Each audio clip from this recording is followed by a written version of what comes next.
Kabupaten Kuningan, Jawa Barat merupakan salah satu wilayah yang memiliki ragam pariwisata.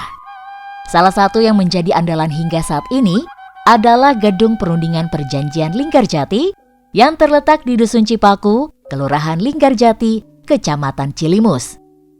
Gedung Linggarjati merupakan salah satu saksi sejarah mediasi Indonesia dengan Belanda yang dilakukan pada tanggal 11 hingga 13 November 1946.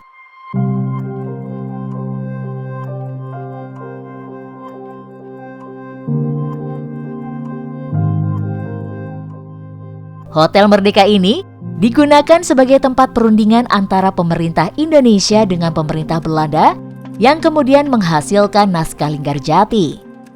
Karena perundingan itu sangat penting, gedung ini disebut Gedung Linggarjati dan masyarakat sekitar pun kadang menyebutnya sebagai Gedung Naskah Linggarjati.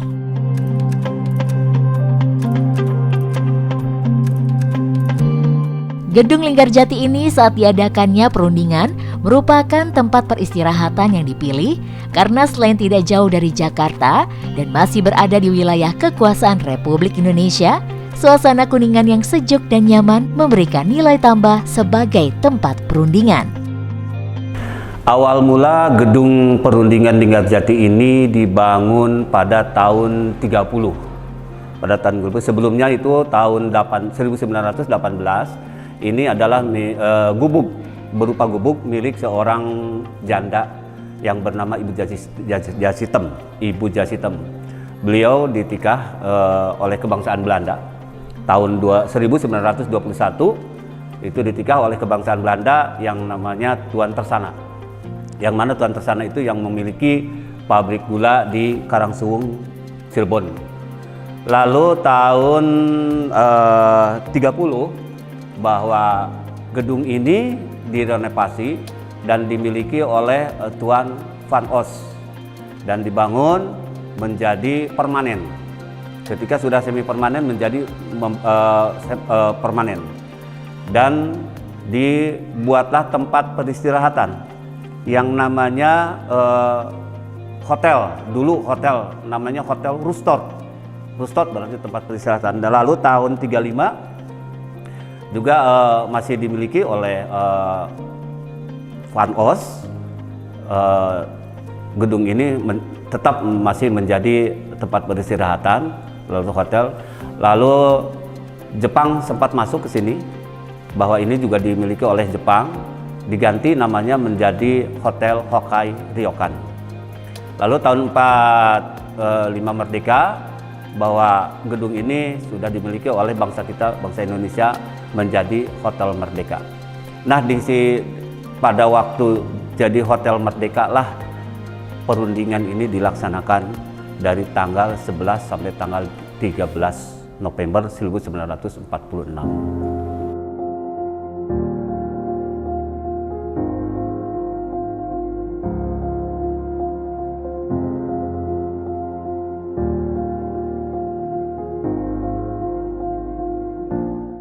Perjanjian Linggarjati ini merupakan upaya diplomatik pemerintah Indonesia untuk memperjuangkan wilayah kesatuan Republik Indonesia dari cengkeraman penjajah Belanda yang ditandatangani oleh pemerintah Belanda dan pemerintah Republik Indonesia di Jakarta pada tanggal 25 Maret 1947.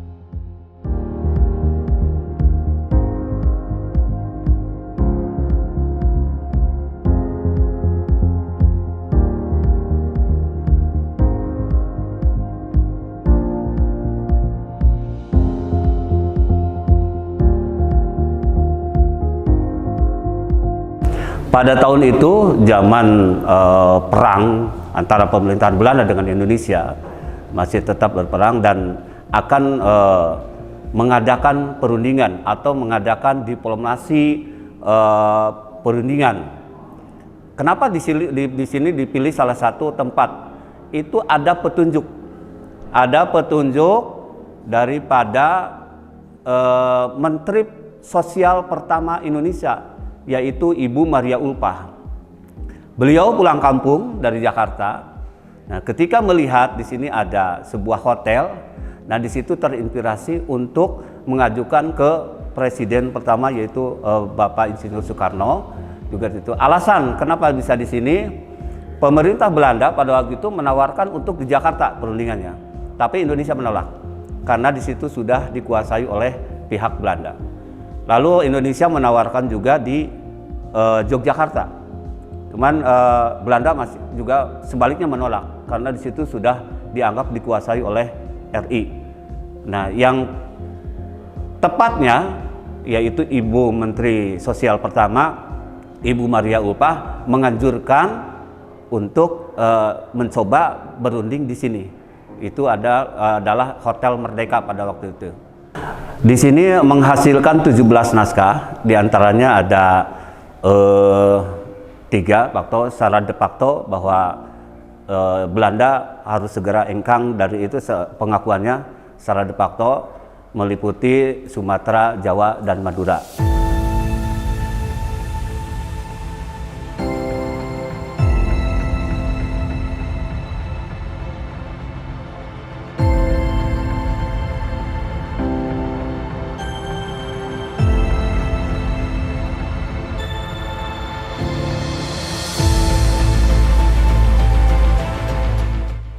Gedung Perundingan Linggarjati pada tahun 1950 sampai 1975 pernah menjadi sekolah rakyat. Pada tahun 1975 sampai 1976, gedung tersebut dijadikan sebagai cagar budaya yang dikelola oleh pemerintah Kabupaten Kuningan. Bagian dari peninggalan sejarah kemerdekaan Indonesia, sejarah pasca kemerdekaan yang memiliki nilai terhadap pengaruh terhadap kedaulatan bangsa ini dirawat sedemikian rupa. Nah, banyak cara yang dilakukan, diantaranya dengan melakukan kerjasama dengan komunitas, kemudian menyusun program, menyusun rencana strategis, dan kegiatan-kegiatan lain. Contoh, insya Allah nanti kita akan membuat kalender event dalam rangka pelestarian nilai-nilai Gedung Naskah Linggarjati dengan akan diselenggarakannya Festival Linggarjati 2022 dan tahun-tahun berikutnya akan menjadi kalender dalam rangka pelestarian nilai-nilai kecagar budayaan khususnya Gedung Naskah Linggarjati. Khusus untuk koleksi benda cagar budaya, setiap tahun kita melakukan revitalisasi koleksi cagar budaya dengan pengecatan, dengan pembersihan dan lain-lain. Nah, ada zat-zat kimia tertentu yang kita beli untuk pemeliharaan agar kelanggengan benda cagar budaya, kelanggengan koleksi itu bisa dijamin. Nah, itu.